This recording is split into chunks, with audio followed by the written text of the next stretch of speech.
ونعوذ بالله من شرور أنفسنا ومن سيئات أعمالنا. من يهده الله فهو المهتدي ومن يضلل فلن تجد له وليا مرشدا. أشهد أن لا إله إلا الله وحده لا شريك له، وأشهد أن محمدا عبده ورسوله الذي لا نبي بعده. أما بعد،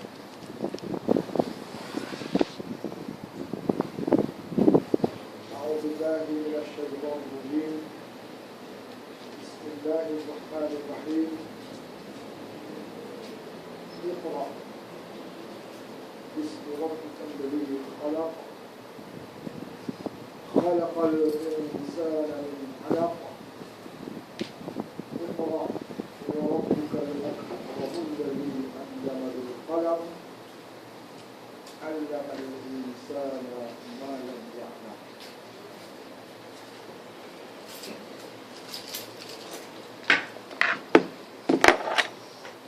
Hadirin ikhwati iman rahimakumullah, sama-sama kita panjatkan puji-puji syukuran kepada Allah Subhanahu wa taala. Kita masih diberi kesempatan untuk sama-sama meneruskan kehidupan ini yang tentunya kita sedar bahawa kehidupan yang kita lalui ini harus diisikan dengan pembaktian, perhambaan kepada Allah Subhanahu wa taala. Wa ma khalaqtul jinna wal insa illa liya'budun. Tidak dijadikan jin dan manusia melainkan agar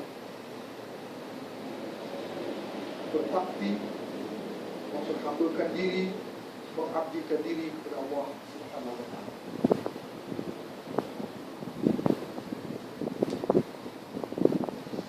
Ad-din, the way of life, tata cara kehidupan yang dikehendaki Allah Subhanahu wa taala, yang ditontonkan oleh Rasulullah sallallahu alaihi wasallam, perlu kepada ilmu. Tanpa ilmu, manusia melaksanakan peribadatan simpang siur. Makanya pantas apabila ayat yang pertama yang diturunkan malaikat Jibril kepada Rasulullah SAW ketika beliau berada di Gua Hira, Jabal Nur, menitik beratkan masalah ilmu itu sendiri. Iqra, bacalah.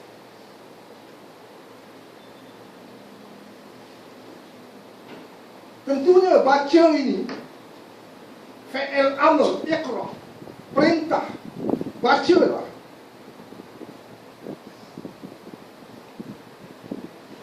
Adalah suatu perkataan yang membawa arti yang sangat luas.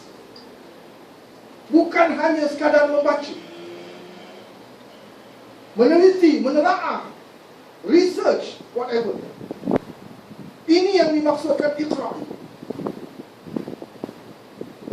Sebab tentunya kita sedar bahawa Rasulullah dijadikan Allah dalam keadaan ummi. Tidak boleh membaca, tidak boleh menulis. Jadi kalau Malak Jibril perintahkan Rasulullah Iqra, nak baca apa Rasulullah?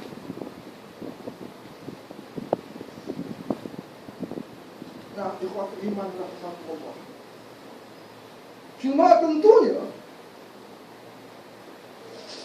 ayat seterusnya memberikan gambaran bagi kita semua. You can read whatever you want to read, tapi jangan lupa Allah Subhanahu wa ta'ala. Iqra bismi rabbikal ladzi khalaq. Dengan nama Tuhanmu yang telah menciptakan.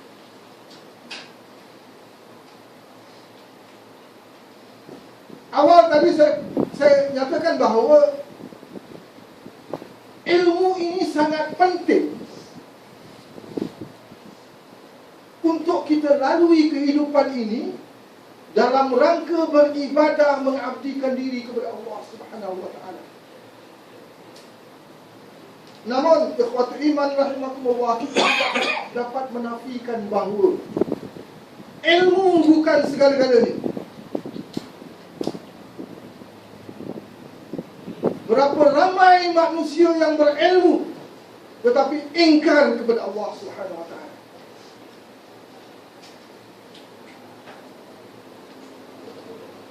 Berapa ramai orang yang berilmu bejat akhlaknya. Makanya Allah menekankan, apapun yang kita usahakan dalam mendapatkan ilmu, never forget God. Jangan pernah melupakan Allah Subhanahu wa ta'ala. InsyaAllah, apa yang kita kaji, apa yang kita perhalusi, senantiasa dalam bimbingan Allah Subhanahu wa ta'ala. Inilah barangkali yang perlu kita perhatikan. Walaupun kita tidak dapat menafikan bahawa ilmu adalah penting, namun ilmu yang senantiasa di-guide, dibimbing oleh wahyu Allah, oleh petunjuk Rasulullah sallallahu alaihi wasallam. Dewasa ini kita boleh simak di internet, di Facebook, whatever media, betapa ilmu berkembang. Any Tom, Dick and Harry boleh saja muatkan pandangannya, fatwanya, pendapatnya. Akan tetapi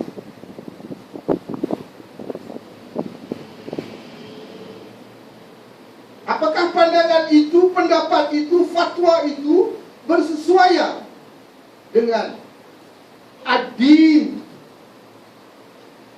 yang dikehendaki Allah Subhanahu wa ta'ala, ad-din yang ditontonkan oleh Rasulullah sallallahu alaihi wasallam?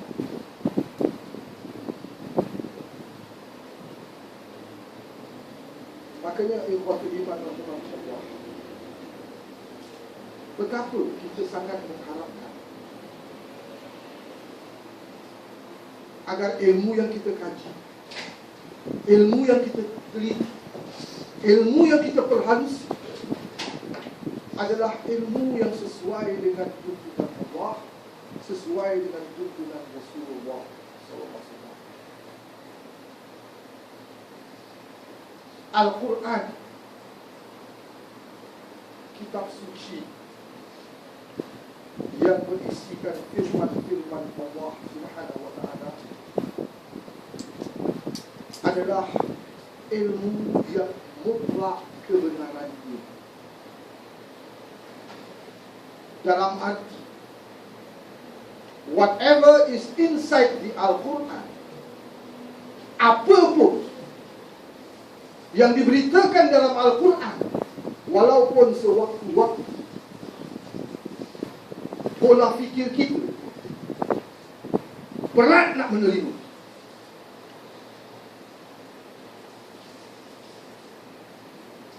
Dari sudut sejarah yang terpapar di dalam Al-Quran, sewaktu-waktu sepertinya bertentangan dengan hikayat-hikayat, dongeng-dongeng Israelia, bahkan bertentangan dengan kitab-kitab Allah yang diturunkan kepada para rasul sebelum Rasulullah itu.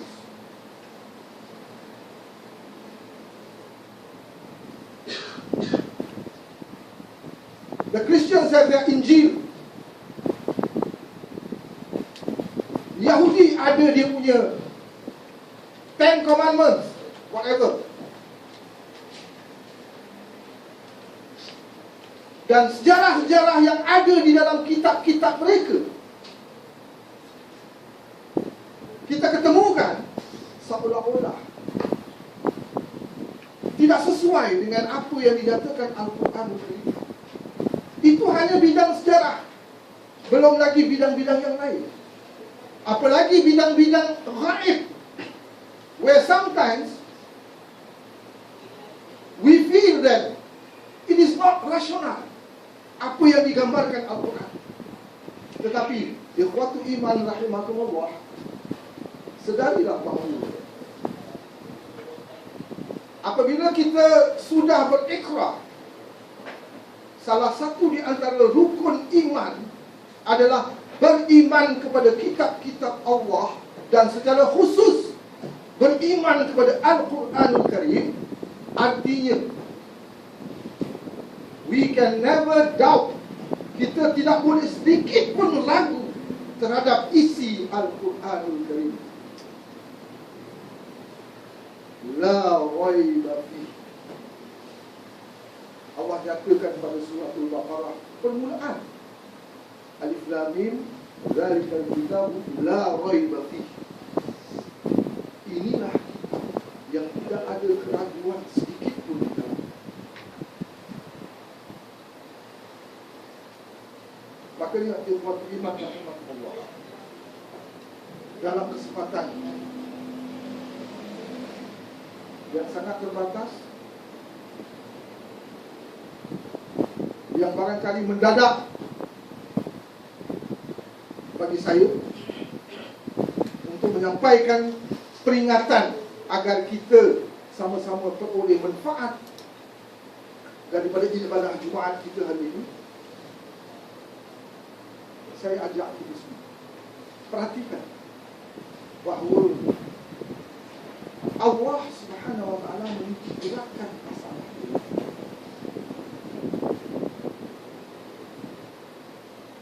Kalau sabda-sabda Rasulullah tentang ilmu ini terlalu banyak untuk kita punjulkan, terlalu banyak penekanan terhadap ilmu.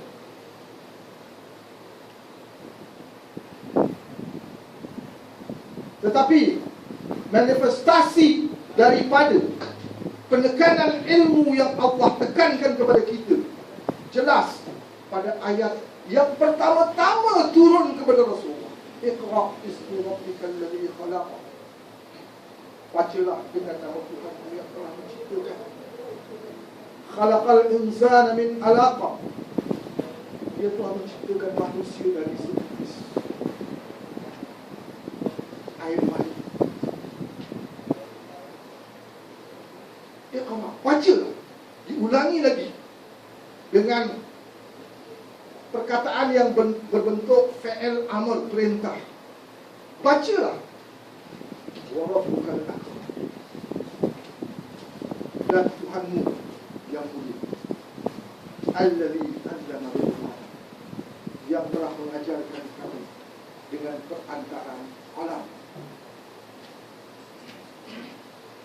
'Allamal insana ma lam ya'lam.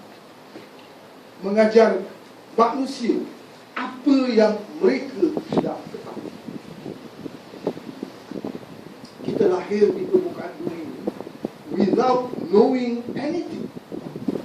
Kita tak tahu apa-apa. Tetapi Allah bekalkan kepada kita beberapa bentuk wahyu, beberapa bentuk petunjuk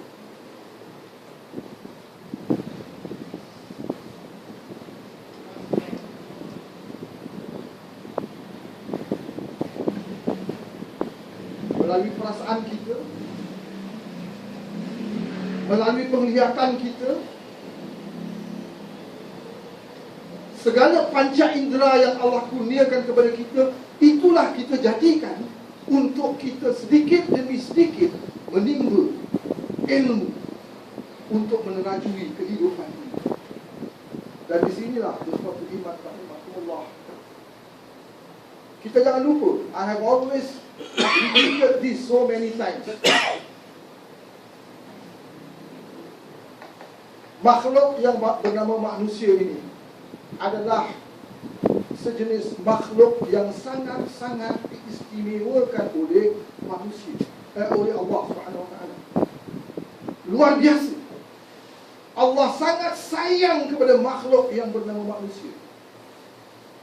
Dia tidak mahu kita sesat.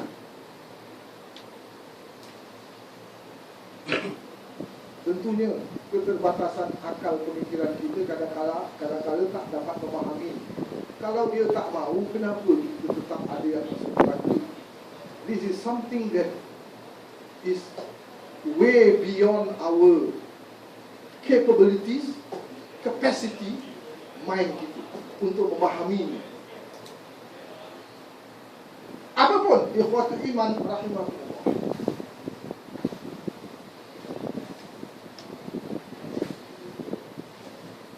sejak belum kita lahir, Allah Subhanahu Wa Taala telah membekalkan kepada kita tauhid, mengesahkan Allah Subhanahu Wa Taala.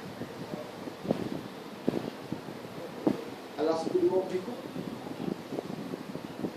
bukankah kamu aku ini Tuhan? Qalu, mereka menjawab, mereka di sini adalah manusia-manusia yang belum lahir.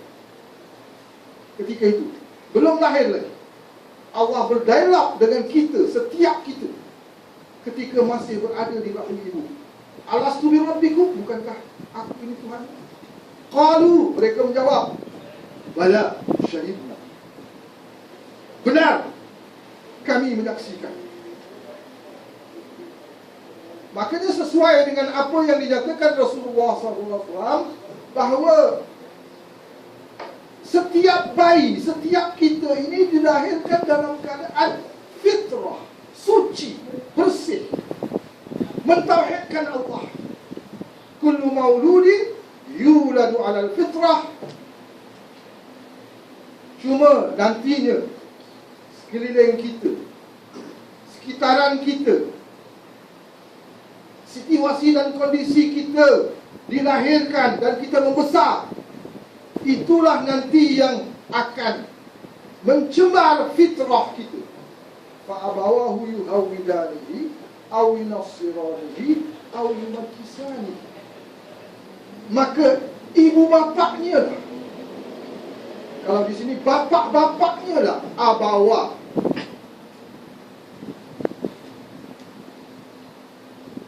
yang nantinya mengyahudikan mereka, menasranikan mereka, memajusikan mereka.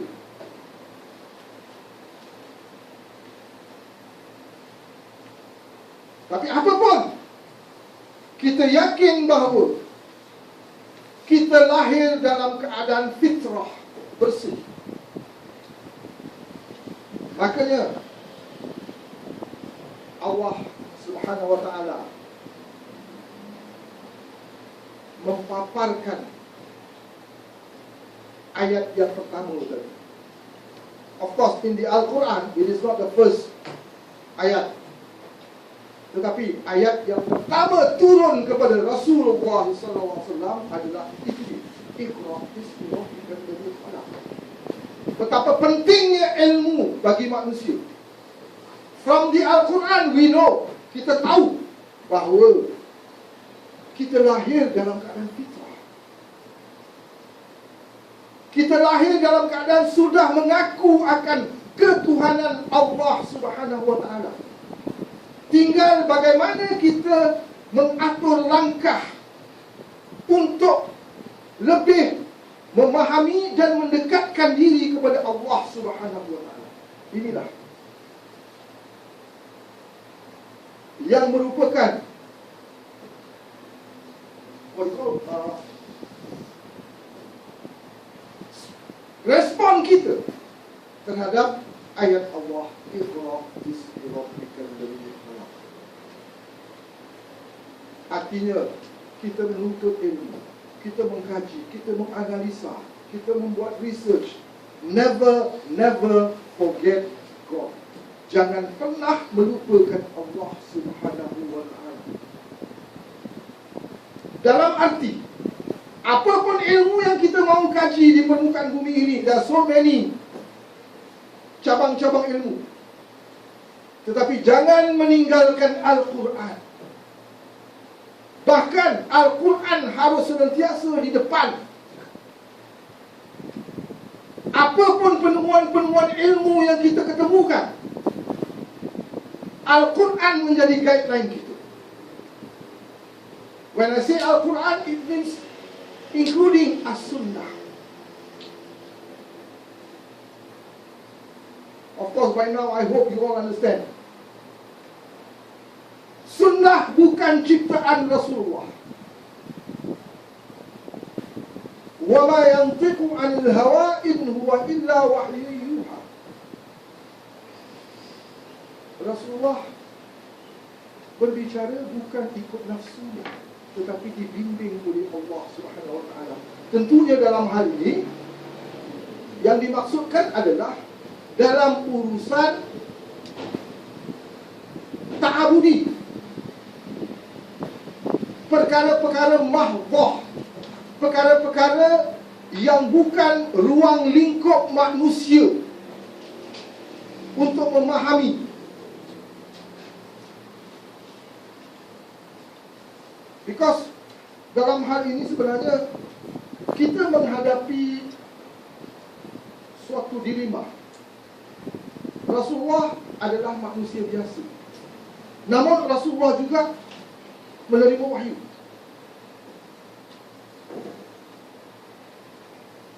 Maka sewaktu-waktu Rasulullah berperanan sebagai manusia biasa yang terikat kepada situasi dan kondisi beliau berada.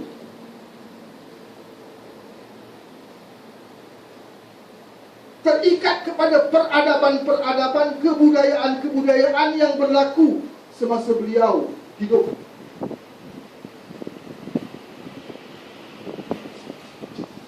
Makanya kalau Rasulullah suka kepada pakaian gamis, suka kepada serban, apakah itu bidang ta'abudi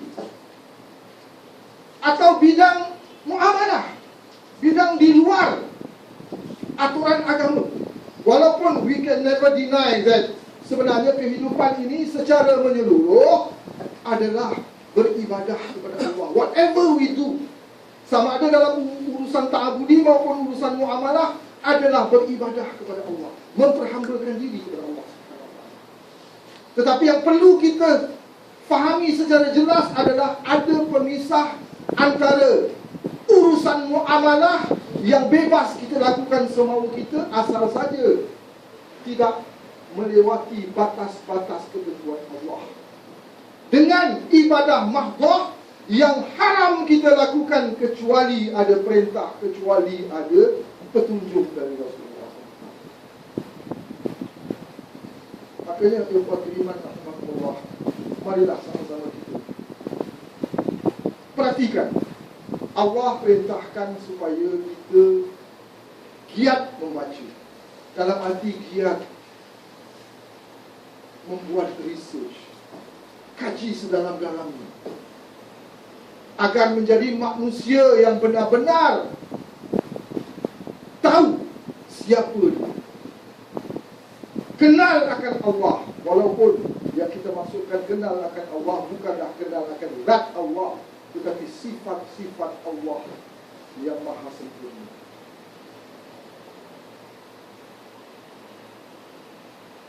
Barakallahu fiikum wa lakum.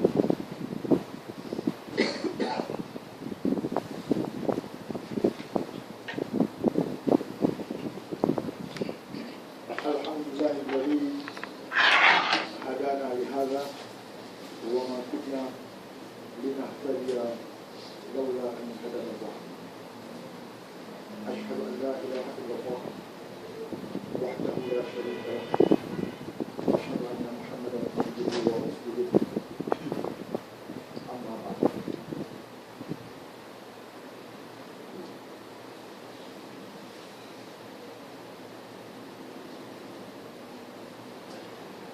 Rasulullah sallallahu alaihi wasallam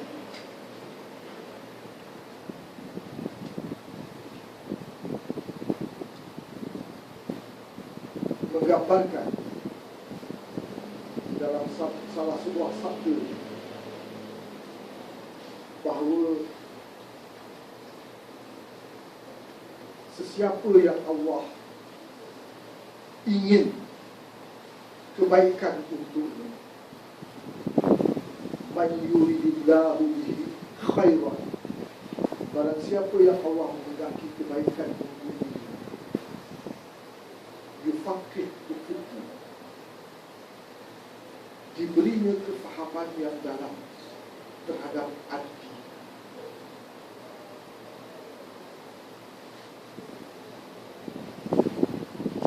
Bukan yufaqihu millah. Millah agama, bukan millah, ad-din. Yufaqihu fiddin, diberinya kefahaman yang mendalam terhadap ad-din. Because ad-din is the way of life.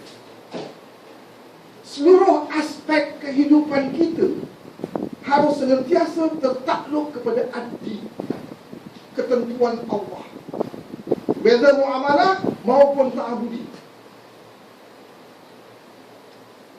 Apabila Allah mahu menghendaki seseorang itu kebaikan bagi dirinya, akan dianugerahkannya faqih, pemahaman yang dalam terhadap agama. Walaupun kita sering menterjemahkannya agama, tapi ad-din ini lebih luas daripada sekadar agama saja. That means seorang yang benar-benar menyerah dirinya bulat-bulat kepada Allah Subhanahu Wa Taala, dia tahu membezakan mana yang masuk dalam urusan ta'abudi, mana yang masuk dalam urusan muamalah. Umar juga sewaktu-waktu bingung. Umar bin Khattab, ketika Rasulullah bermusyawarah untuk mengatur strategi peperangan, Umar tanya kepada Rasulullah, "Ya Rasulullah, yang kau bentangkan ini, apakah ini wahyu dari Allah atau pendapatmu?" Umar gunakan approach yang hati-hati. He is not sure apakah Rasulullah menjelaskan strategi peperangan itu menurut bimbingan Allah ataupun pendapat beliau sendiri. Kata Rasulullah, "Ini menurut pendapat aku." Maka barulah Umar berani mengatakan, "Kalau itu pendapatmu, aku bangkang." Betapa luasnya bidang muamalah untuk kita kembangkan. Namun tentu, sekali lagi, harus dalam batas-batas yang ditentukan oleh Allah Subhanahu Wa Taala. Makanya ada kaedah usul fikih. Segala urusan keduniaan, muamalah, boleh saja kita lakukan kecuali ada larangan. Sebaliknya, urusan ibadah mahdoh, keagamaan, haram kita lakukan kecuali ada perintah, ada tuntutan, ada tuntutan. Kalau ini kita dapat fahamkan, kemudian kita meneroka isi Al-Quran, meneroka sunnah-sunnah Rasul sallallahu alaihi wasallam, tentunya kita tidak akan bingung. But then, perlu kepada ilmu. Alhamdulillah, sedikit demi sedikit kita rajin bertolak ilmu. Tentunya perlu kita pertingkatkan lagi, agar bukan kita mau menjadi manusia yang pandai sehingga kita boleh menonjolkan ilmu kita, bukan. Tetapi untuk menjadi manusia yang benar-benar memerhatikan bahawa segala apa yang dipersembahkan kepada Allah, sama ada dalam bidang muamalah maupun bidang keagamaan, adalah sesuai dengan garis-garis yang dipandukan oleh Al-Quran dan As-Sunnah. Makanya Bapak Firman, sekali lagi, marilah sama-sama kita ambil berat terhadap ilmu. Walaupun kita harus sedar bahawa ilmu bukan segala-galanya. Yang paling penting adalah hidayah, petunjuk dari Allah Subhanahu wa ta'ala. Maka patuhilah apa yang diperintahkan Allah dalam surah Al-Alaq tadi. Dua ayat yang pertama, Iqra bismi rabbikal ladzi khalaq. Bacalah dengan nama Tuhanmu yang telah menciptakan. Artinya, apapun yang kita kaji, apapun yang kita perdalami, never forget God. Jangan pernah lupakan Allah Subhanahu wa ta'ala. Harus sentiasa memohon agar Allah bimbing kita, bersihkan hati kita, lunakkan pemikiran kita, lembutkan perasaan kita, agar kita mudah menerima kebenaran yang hakiki yang datang dari Allah melalui Al-Quran. Kebenaran yang hakiki yang datang dari Rasulullah SAW melalui sunnah-sunnah. Because sometimes apa yang datang dari Al-Quran, apa yang datang dari sunnah-sunnah Rasul SAW, hati kita menolak, pemikiran kita membangkang. You can see, especially today, nowadays, kita lihat di Facebook, ada saja yang cuba menyampaikan kebenaran, tetapi ada pula yang membangkang dengan 1001 macam helah, 1001 macam dalil. Why? Barangkali, saya bukan nak menuduh sesiapa, tetapi barangkali hati sudah kotor untuk menerima kebenaran, sudah tertutup, pemikiran dah gelap. So you come up with so many excuses untuk menolak dalil-dalil yang sudah jelas sah, sudah jelas kebenaran. Marilah sama-sama kita bukakan hati kita masing-masing, lunakkan perasaan kita, terangkan pemikiran kita, dan kita mohon kepada Allah Subhanahu wa ta'ala. Sebab hanya Allah lah yang mampu memberi kita kekuatan, ketenangan, keterbukaan di dalam menerima kebenaran yang hakiki lewat ilmu yang sedang kita bicarakan. Mudah-mudahan sedikit yang disampaikan ini dapat memberi kesan dan manfaat kepada kita semua. Betapa ilmu itu harus senantiasa mendarah daging di dalam diri kita. Namun tetap saja ilmu itu harus senantiasa dalam pengawasan Allah Subhanahu wa ta'ala. Rabbana la tuzigh qulubana ba'da idh hadaytana wa hab lana min ladunka rahmah innaka antal wahhab. Rabbana zalamna anfusana wa idh lam taghfir lana wa tarhamna lanakunanna minal khasirin. ربنا آتنا في الدنيا حسنة وفي الآخرة حسنة وقنا عذاب النار. أقول قولي هذا وأستغفر الله لي ولكم والسلام عليكم ورحمة الله وبركاته. الله أكبر. أشهد أن لا إله إلا الله. أشهد أن محمد رسول الله. حي على الصلاة حي على الفلاح. قد قامت الصلاة قد قامت